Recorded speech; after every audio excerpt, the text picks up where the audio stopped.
Estados Unidos se pronunciaram. O secretário de Estado, Antony Blinken, disse que quem ganhou as eleições na Venezuela foi Edmundo González, o adversário de Nicolás Maduro. E a Luciana Verdolim vai dar mais detalhes para a gente. Luciana, bom dia. Bom dia, Colombo. Bom dia a todos. Os Estados Unidos avaliam, inclusive, que é hora já de iniciar uma transição pacífica e transparente lá na Venezuela, diante do resultado que a gente viu nas eleições presidenciais, apesar de Nicolás Maduro se considerar o vencedor da disputa eleitoral. Para o governo norte-americano, é preciso levar em consideração a intensa participação da população da Venezuela nas eleições. Mais de 12 milhões de venezuelanos participaram dessa eleição, foram às urnas, votaram e, de acordo com o governo daquele país, é preciso que seja respeitada a decisão da maioria. De acordo com a nota divulgada pelo governo norte-americano, o processamento dos votos e o anúncio dos resultados pelo Conselho Nacional Eleitoral, controlado pelo presidente da Venezuela, Nicolás Maduro, foram profundamente falhos, produzindo um resultado anunciado que não representa o desejo da população daquele país.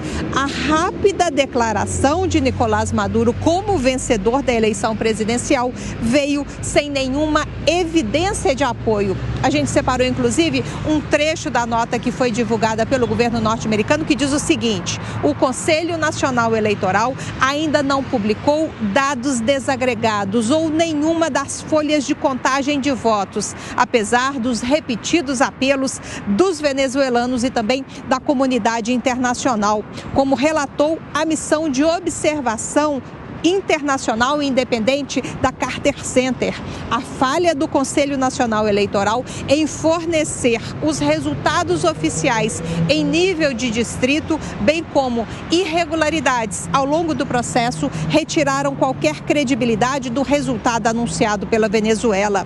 Dadas as evidências esmagadoras, está claro para os Estados Unidos e, mais importante, para o povo venezuelano, que Edmundo González ganhou a maioria dos votos na eleição presidencial de 28 de julho lá na Venezuela.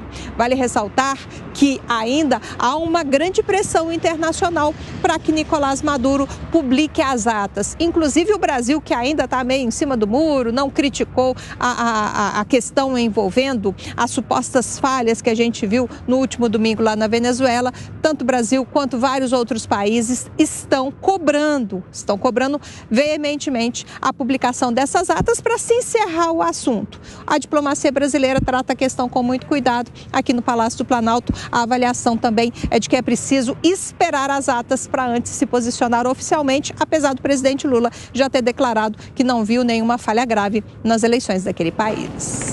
Luciana Verdolim, ao vivo e direto de Brasília. Vamos ouvir o Vilela. Vilela, o Estado brasileiro, junto da Colômbia e do México, optou por não comprar nenhuma versão por enquanto, até que essas atas sejam divulgadas.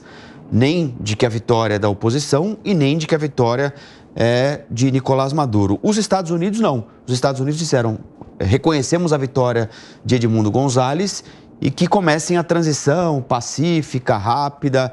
Essa posição dos Estados Unidos, ela ajuda a resolver o problema ou não?